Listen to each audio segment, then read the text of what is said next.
mich gleich verliebt.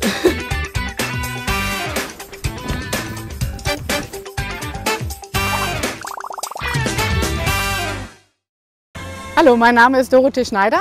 Das ist Showtime, genannt Showy.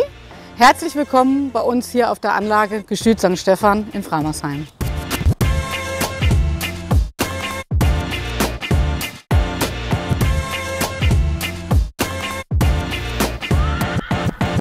Hier ist der Reitplatz, auf dem so das tägliche Geschehen stattfindet.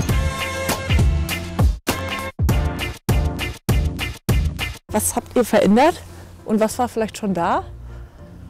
Es war nur da die Reithalle und dieser angeschleppte Stall, wobei der oben keine Fenster hatte. Also der Platz war natürlich da, der war aber viereckig, umzäunt. Die Graspaddocks sind erst vor 2 Jahren dazugekommen, da war eine große Weide. Mir ist halt wichtig, dass auch die Turnierpferde aufs Grüne können und dann haben wir diese Graspaddocks angelegt.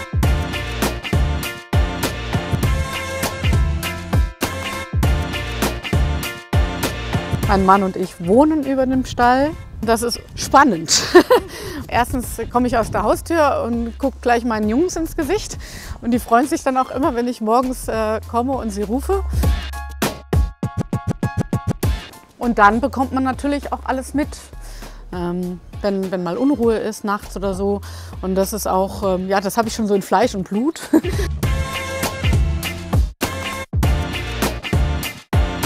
Die Reithalle.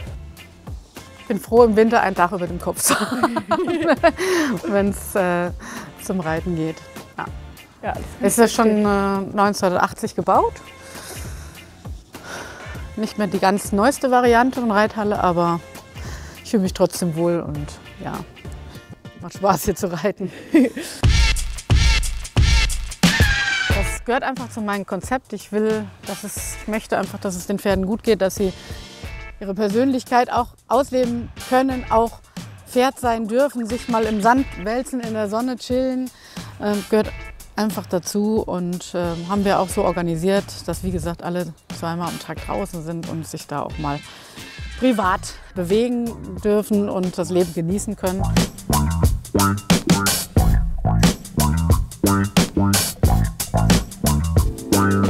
Ihr seid hier ja auch ein Ausbildungsbetrieb. Worauf legst du denn besonderen Wert bei der Ausbildung junger Reiter oder Reiter im Generellen? Gut, wir haben ja verschiedene Ausbildungsbereiche, aber grundsätzlich ist es erstmal wichtig, finde ich, den Verantwortungsbereich Pferd zu erkennen. Dass wir es ja hier mit Vierbeinern zu tun haben, die gepflegt, bewegt, ja, worum sich gekümmert werden muss, diese Verantwortung zu erkennen und diese auch zu leben, ist mir wichtig. Und am Pferd dann natürlich hoffentlich an meinem Konzept lernen zu können, dass der Auszubildende sieht, wie ich die Arbeit aufbaue, beziehungsweise wie man ein Pferd grundsätzlich gymnastiziert.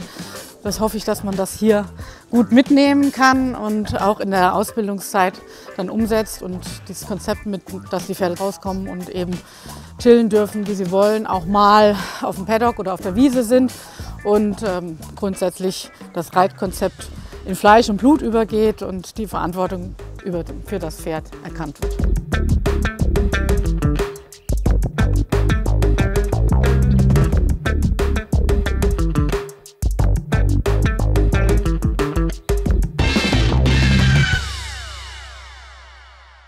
Hier dreht sich alles um die Pferde und wir wollen deine Lieblinge natürlich auch ein bisschen besser kennenlernen. Deswegen würden wir gerne eine Schnellfragerunde über deine Pferde machen. Bist du bereit? Ja, ich hoffe. Du darfst auch immer gerne eine kurze Erklärung zu der Antwort geben. Okay. Okay. Wer von deinen Pferden würde alles für Leckerli tun? Showtime. Definitiv, weil er ist, ja, wie man auch manchmal sieht, gut beieinander und ein bisschen verfressen, aber ja, er liebt einfach Bananen und Leckerlis und Möhren, aber ganz besonders Bananen. Man sieht es ja auch hinten mit dem Spielzeug, seinem Bananenspielzeug. Wen würdest du als erstes auf eine Party mitnehmen von deinen Pferden? First Romance, weil der ist so ein Witzbold. Also das ist ein Pferd, was sich unheimlich ja, ideenreich bewegt und auch Lust hat zu tanzen, sich zu bewegen und in die Öffentlichkeit zu gehen und sich zu präsentieren. Und mit dem hätte man Spaß auf jeder Party. Oder war ein Hingucker auf der Tanzfläche. Oder so. Wen würdest du mit auf die Couch nehmen? Da müsste ich jetzt nochmal nachdenken. Da komme ich, glaube ich, zurück auf Joey, weil der unheimlich soft ist und ja, auch mal die Ruhe genießt und ja, in allem ein ruhiger Vertreter ist und das Sofa oder die Couch mit Sicherheit auch genießt. Wer wäre der Streber in der Schule? Der Streber wäre wahrscheinlich Faustus, weil er, ja, er zeigt gerne das, was er gerade neu dazugelernt hat. Okay, wer wäre der Social Media Star? Der Social Media Star ist, glaube ich, Faustus, weil Joey stellt immer sein Licht ein bisschen unter den Scheffel, aber er ist toll und Faustus ist so einer, der kommt irgendwo hin und präsentiert sich sofort und ich glaube, der wird auch geliebt auf Social Media. Wer wäre oder wer ist dein bester Freund? Joey. Er ist einfach, ja, wir sind so lange zusammen unterwegs und wir sind beste Freunde. Und bevor wir einmal näher zu ihm kommen, zeigen wir euch Dorothee und Showtime einmal in Aktion. It's Showtime in Aachen.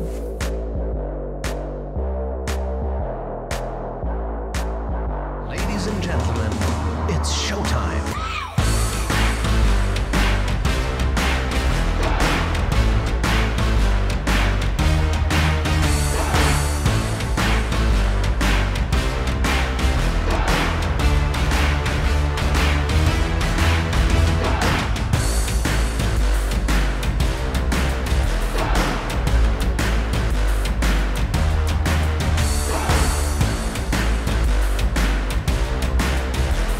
Es hat riesig Spaß gemacht, heute nochmal hier in diesem tollen Deutsche Bank Stadion zu reiten und ich meine mit knapp 90%, das ist schon irre und das ist ein Gänsehaut-Feeling pur und ich versuche das jetzt hier in vollen Zügen zu genießen.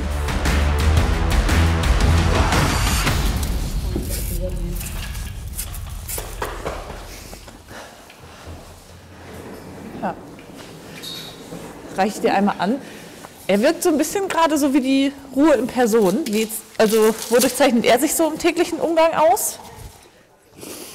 Showtime ist ein unheimlich liebes Pferd, aber zum richtigen Zeitpunkt ja, derartig motiviert, dass es einfach eine unheimlich sportliche, aber doch liebevolle Mischung ist.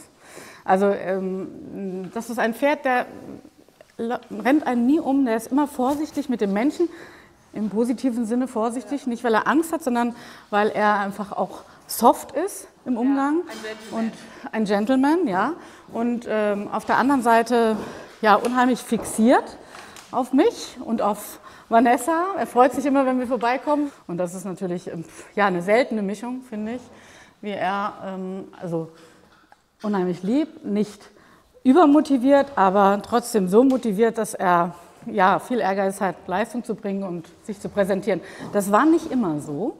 Er war also als junges Pferd eher so, dass er ja, sich so sein Licht ein bisschen unter den Scheffel gestellt hat, unheimlich schüchtern war in seiner Art, auch so auf dem Turnier unheimlich erstmal ja, sich versucht hat, so ein bisschen hinter mir zu verstecken, bis er irgendwann mal ja, unheimlich viel Selbstvertrauen bekommen hat, dann richtig zum Prinz geworden ist und ja, einfach Spaß hat, sich zu präsentieren und mittlerweile auch weiß, was er kann und was er ist und dann loszulegen im Viereck. Und das ist eine unheimlich schöne, ja, kann man das, wenn man das so sieht, wie er sich entwickelt hat, von dem schüchternen, kleinen, etwas ja, schmalen Pferd zum unheimlich ehrgeizig, positiven Prinzen, auch im Viereck, zu allem bereit. Und dieses Gefühl, dass er mir vertraut, das ist unheimlich ja, bemerkenswert und das versuche ich auch immer wieder zu genießen. Ja, was so Showtime hat von dir gelernt, sich eben selbstbewusst zu präsentieren. Was hast du von Showtime gelernt in der Zeit? Ich meine, ihr seid ja jetzt wirklich schon eine lange Zeit zusammen, so wenn er vierjährig zu dir in den Stall gekommen ist. Ich glaube, dem Pferd ja, in Ruhe das Vertrauen zu geben und auch damit umzugehen. Denn er war am Anfang das heiße Pferd, was dadurch, dass er ein bisschen Stress bekommen hat, sich auch gerne mal versteckt hat, auch in der Anlehnung versteckt hat, also gerne auch mal ein bisschen zu eng geworden ist. Und dieses vor mir herreiten, das habe ich unheimlich von ihm gelernt, dass er seinen Hals benutzt, dass er vor meinem Sitz bleibt, dass ich das Gefühl habe, das Pferd, dass er auch auf mich wartet und ich auf ihn warte, so dieses Hand in Hand gehen, das habe ich von ihm unheimlich mitgenommen. Ja, wie war eure erste Begegnung? Ich bin 3,5-jährig, ausprobiert und meine Freundin und Mäzenin Gabriele Kippert war mit mir unterwegs und dann haben wir ihn gesehen und geritten und dann war es gleich so, er ist 3,5-jährig, ich bin aufgestiegen und schwupps war der Turbo an hinten. Also ich habe richtig gemerkt, wie dieses Hinterbein zuerst angegangen ist, hat mich unheimlich beeindruckt, muss ich sagen. Und trotzdem war er als 3,5-jähriges Pferd unheimlich an, aber eben trotzdem lieb. Und dann habe ich ihn probiert und habe zu Gabi gesagt, zu Gabriele Kippert gesagt, das ist so ein tolles Pferd. Ich weiß nicht, ob er da ankommt, wo wir es uns erhoffen, aber bringt unheimlich viel Motivation mit und so viel Ehrgeiz, dass ich mich gleich verliebt. Lieber auf den ersten Blick, muss ich sagen, und war dann natürlich total happy, als er dann bei mir im Stall war und dann von 3,5-jährig bis jetzt selber ausgebildet. Das ist schon ein grandioser Weg, den dieses Pferd absolviert hat, mit mir zusammen zum Glück. Und ich genieße es jeden Tag, ihn zu reiten. Über die lange Zeit sind wir natürlich unheimlich zusammengekommen, unheimlich. Es ist ein wirkliches Miteinander und das merkt man, glaube ich, auch. Ja, du kämpfst für ihn und er kämpft für dich. Ich meine, das habt ihr ja auch unzählige Male schon unter Beweis gestellt. Ihr seid Deutscher Meister geworden. Ihr habt 2 Einzel-Silbermedaillen bei der EM in Rotterdam gewonnen. 2-mal olympisches Teamgold in Rio und in Tokio. Also das sind ja schon wahnsinnige Erfolge. 2019 wart ihr das letzte Mal bei uns in der Sörs. Da erinnern wir uns auch an ein sehr spannendes Duell mit Isabel Wert und Bella Rose. Wie hat es sich damals angefühlt? Was hat er gesagt damals im Deutsche Bank Stadion? Also das war ja ein großes Comeback von ihm, weil er vorher fast 1,5 Jahre verletzt war. Und ich habe das Gefühl gehabt, mir stehen die Nackenhaare hoch, als ich mit ihm da durch diesen Grand Prix Spezial geritten bin. Er hat einfach gesagt, ich bin wieder da. Und zwar mit mir zusammen. Und ich hatte...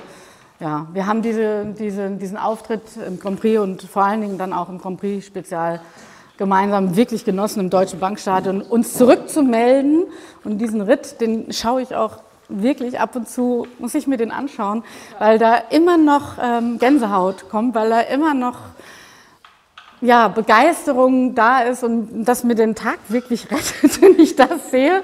Und dieses Pferd mich immer wieder, wenn ich das anschaue und auch dieses Stadion dabei empfinde, ein besonderes Gefühl gibt und gerne, ich würde das gerne wiederholen, muss ich sagen.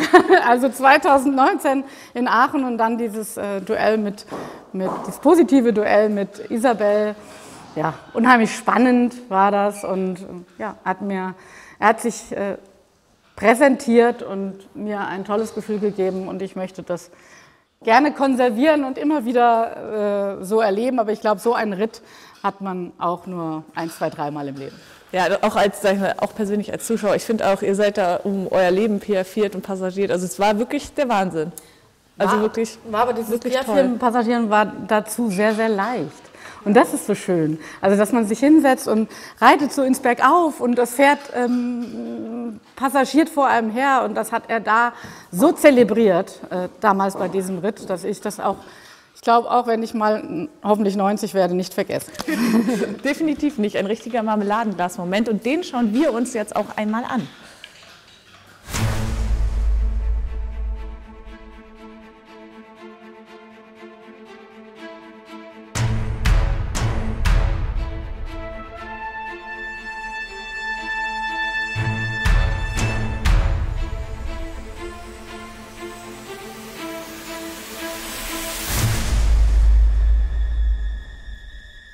glaube, wenn Pferd und Reiter passend im Adrenalinspiegel sind, dann kann man so eine Kür hier in Aachen auch richtig genießen.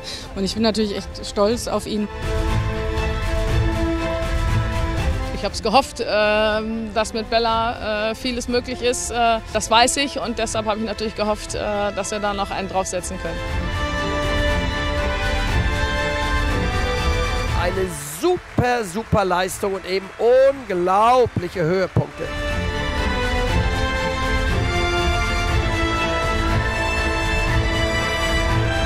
Ja gut, das war heute schon was ganz Besonderes. Aber ich freue mich auch genauso über den zweiten Platz, weil wie gesagt, dieses Pferd war länger verletzt und jetzt ist er in so einer Topform wieder da.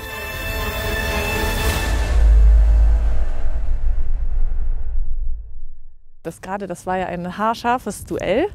Oft werden dir und Isabel aber gemeinsam die Daumen gedrückt. So war es auch in Tokio, wo ihr euren Spitznamen, die Golden Girls, gemeinsam mit Jessica und eurem Sieg perfekt gemacht habt. Wie ist es für dich, im Team zu reiten und wie ist bei euch so die Stimmung? Die Stimmung ist sehr gut, finde ich. Also wir verstehen uns gut, wir drücken jeder dem anderen die Daumen, wenn eingeritten wird, gerade für diese Mannschaftswertung. Also ist es mir immer wichtig, auch dabei zu sein und ich sehe auch immer, wenn man nicht direkt hintereinander dran ist, dass die anderen immer hinkommen zu den Starts und das hat natürlich unheimlich einen Mannschaftsmodus und auch so im Privaten, wir tauschen uns super aus und verstehen uns gut und im Viereck ist man ja dann doch alleine, nicht in der Mannschaft unterwegs, aber doch dieser Mannschaftsgedanke ist sehr ausgeprägt und ich glaube, jeder gönnt dem anderen eine gute und möglichst fehlerfreie Runde und freut sich dann über ein gutes Abschneiden. Wenn es nachher in den Einzelwettbewerb geht, ist natürlich jeder für sich unterwegs, aber trotzdem, finde ich, drückt man einfach für Mannschaftskollegen die Daumen und ja, finde ich auch ganz wichtig. Ja, das sieht man auch. Letztes Jahr habt ihr ja nicht nur den tollen Erfolg in Tokio eingefahren, sondern wart auch bei der EM sehr erfolgreich. Da hattest du aber nicht Showtime gesattelt, sondern Faustus. Und ihn wollen wir uns jetzt einmal näher anschauen, und zwar mit dir beim Training. Hier.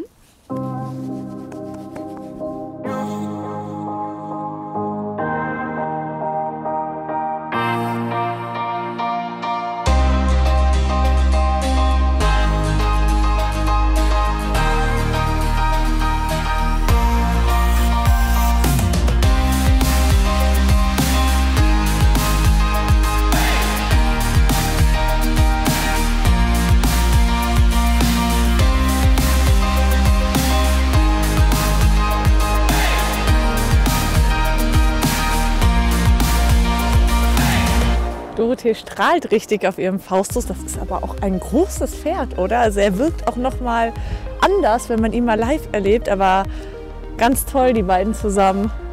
Echt Wahnsinn. Sie strahlt auch richtig.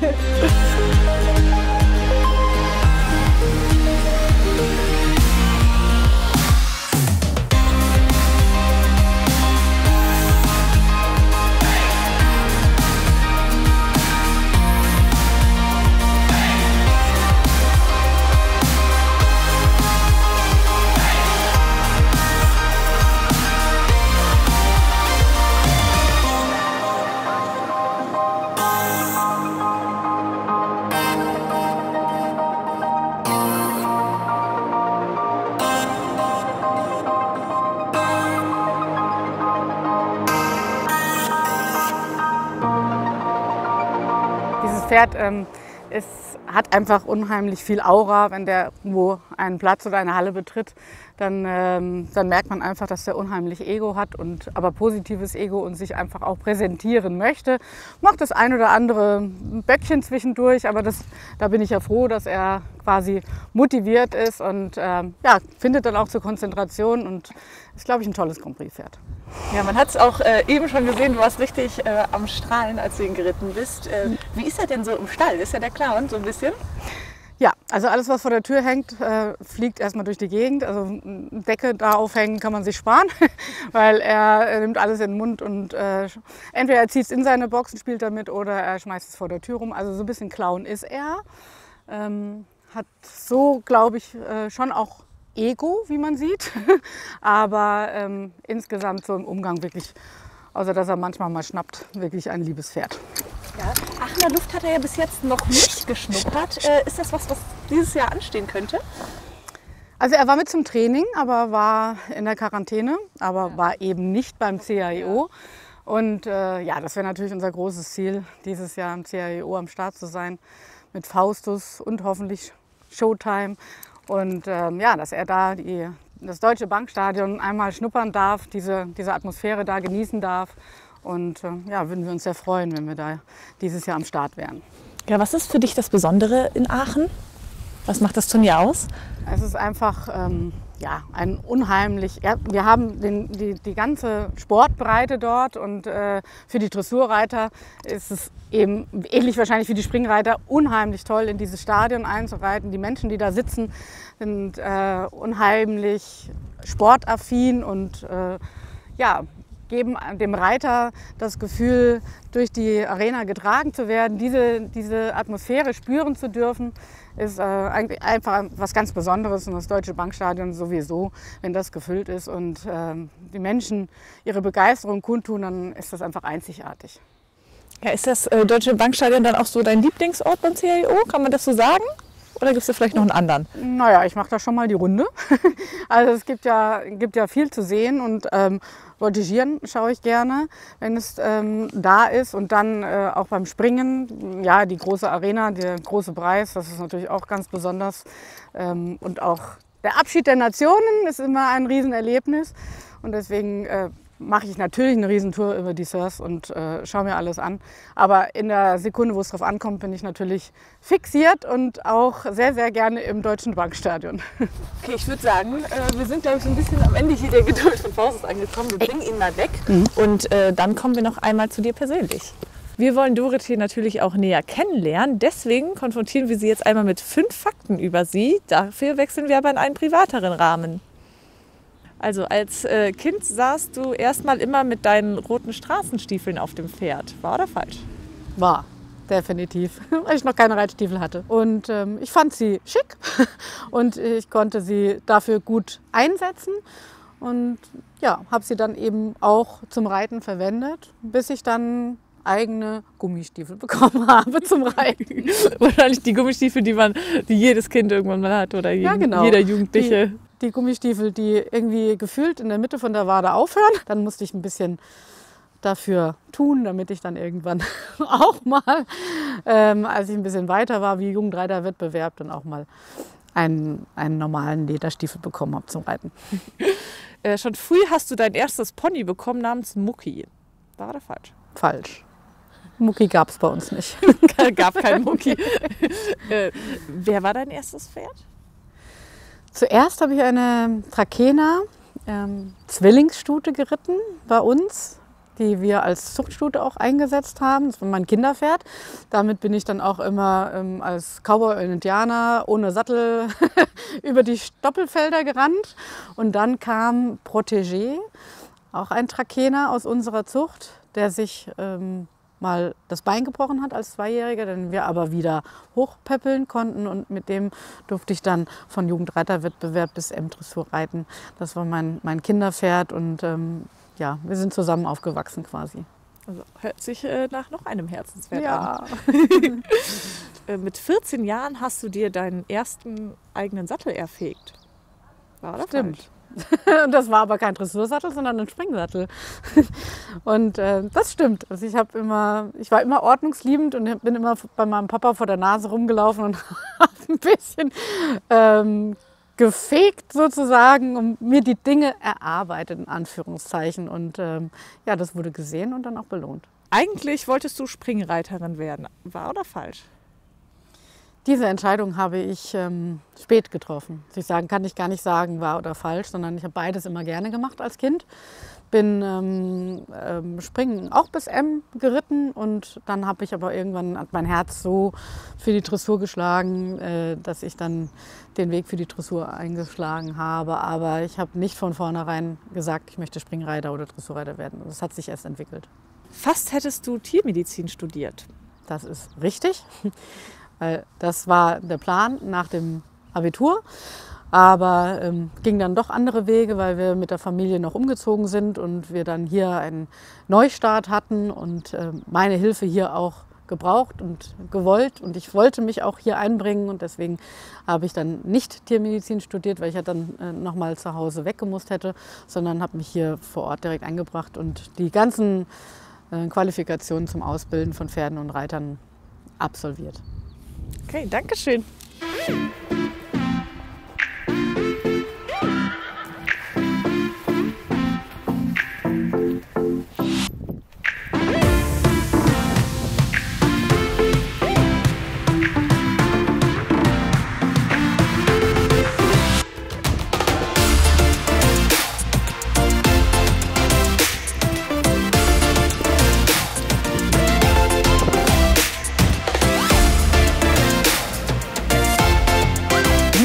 Steht Forward Looking. Sie erlebt jetzt hier ihr Mutti-Dasein, aber auch ihre Rente. Also sie ist weiterhin an deiner Seite nach ihrem Einsatz im Sport.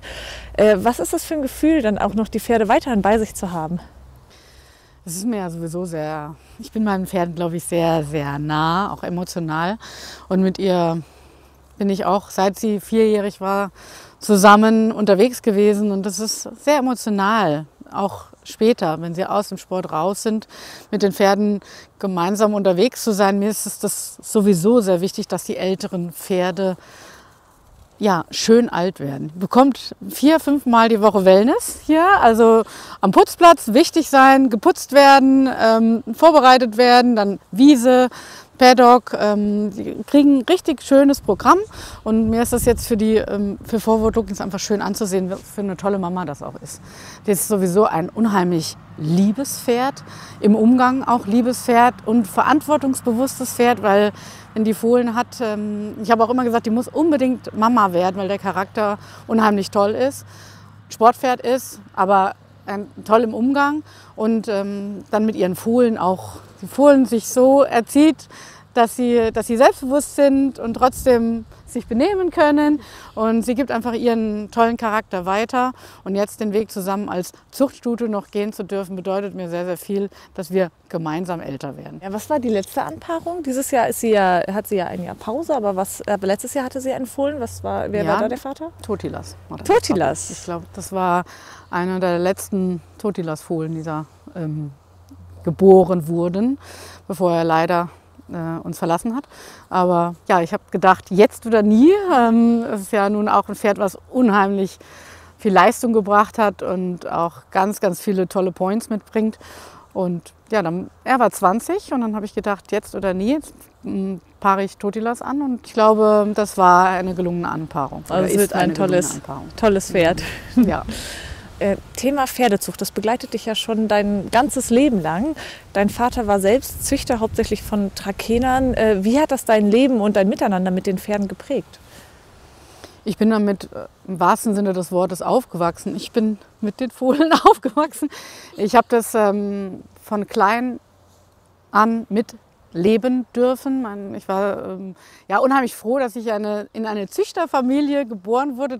Mein Papa hat mich auch immer vor sich aufs Pferd gesetzt, habe also ganz früh begonnen, mit auf dem Pferd zu sitzen und diese Zucht, Aufzucht und Ausbildung, alles so zusammen. Und es ist natürlich schön, wenn man diesen Werdegang der Pferde so mitbekommt. Und ja, dafür bin ich sehr dankbar und versuche mir das natürlich auch noch zu erhalten. Jetzt heute zwar nur noch mit einer Stute, aber es bedeutet mir sehr viel, beim Aufwachsen schon dabei sein zu dürfen, das Pferd begleiten zu können und hoffe, dass die Kinder von Forward Looking auch irgendwann mal bei mir unter dem Sattel sind. Das erste Pferd, was du bis zum Grand Prix Sport ausgebildet hast, war der Trakenerhengst Van Dijk. Auch ein Pferd, was selbst gezogen wurde von euch. Was ist das dann für ein Gefühl, wenn man es mit dem selbstgezogenen Pferd dann bis in den großen Sport schafft? Ja, das ist schon sehr, sehr besonders. Van Dijk, das ist ein absolutes Herzenspferd von mir. Er ist quasi bei uns geboren, hat mich 34 Jahre lang von meinem Leben begleitet.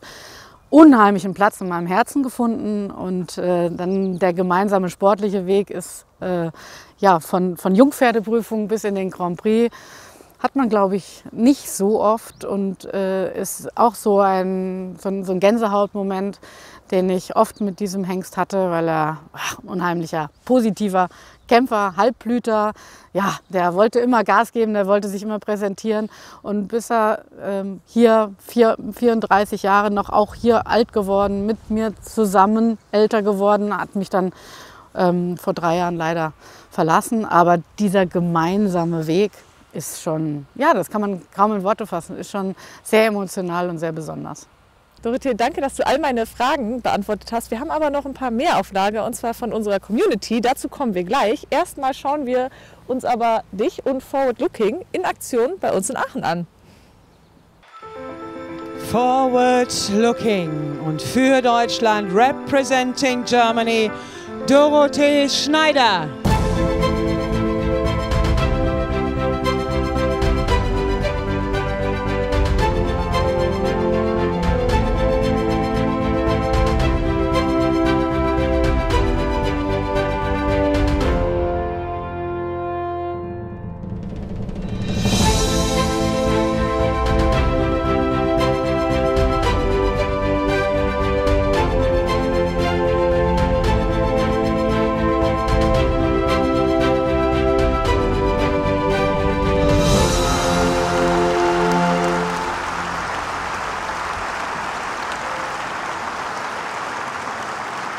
Dankeschön.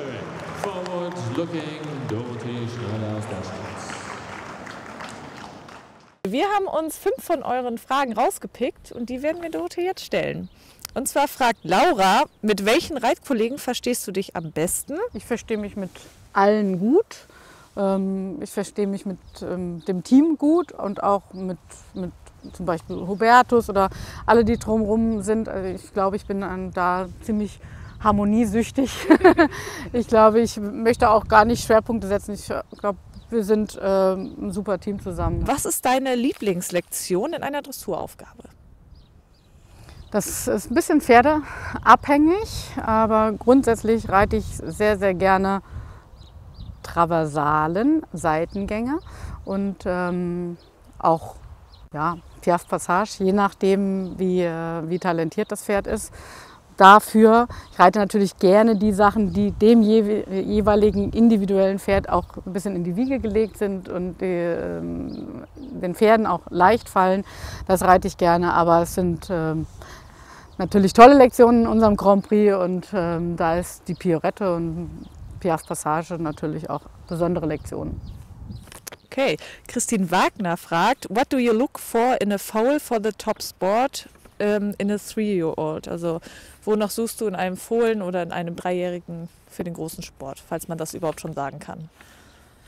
Grundsätzlich gute Grundgangarten, möglichst einen guten Schritt, weil den haben wir nachher im Sport, wird auch immer mal 2 genommen und das sind so die Grundvoraussetzungen. An einem Schritt kann man auch nicht ganz viel verändern, deswegen Schritt, Trab, Galopp. Die Energie aus dem Hinterbein und den positiven Charakter des Pferdes motiviert, sich bewegen zu wollen. Also die Motivation des Pferdes ist mir wichtig. Welches deiner Pferde war das Unglaublichste deiner Karriere? Das ist das Herzenspferd Van Dijk und natürlich Showtime, weil wir über diese Jahre auch eine Riesenfreundschaft entwickelt haben und das ist einfach sehr besonders. Es ist so, Showtime. Dorinja fragt, nach welchen Kriterien suchst du deine Kürmusiken aus? Das ist natürlich auch ein Thema, was sehr, sehr individuell ist. Ich versuche zum Beispiel bei Sammy Davis, diese Tango-Musik, die hat unheimlich toll gepasst. Showtime, diese Queen-Stück, The Show Must Go On, unheimlich viel Rhythmus und Dynamik drin, wie es bei dem Pferd einfach auch ist. Und auch die Texte, die teilweise in der Kür vorkommen. Ja, das bedeutet mir auch sehr viel, dass es irgendwo sich mit dem Pferd verbindet, die Kürmusik. Und ich glaube, das ist bei Showtime sehr, sehr gelungen und auch bei Sammy Davis und bei Faustus jetzt auch. Also das muss mit dem Pferd eben zusammenwachsen und das Pferd das Gefühl kriegen, ich möchte mich auch gerne darauf bewegen, dass so der Funke überspringt. Wenn das der Fall ist, dann ist es die richtige Musik. Okay, also das Pferd gibt so ein bisschen den Ton an. Dann sind wir auch schon Viel zu früh, finde ich. Am Ende unserer Magazinfolge angekommen. Vielen Dank, dass wir heute hier sein durften, dass wir dich begleiten durften, dass du Zeit für uns hattest. Sehr gerne. Wenn euch die Folge gefallen hat, könnt ihr gerne uns einen Daumen hoch geben. Ihr könnt gerne den Kanal abonnieren und natürlich auch Dorothee folgen. Und wir sagen Tschüss und bis zum nächsten Mal. Tschüss.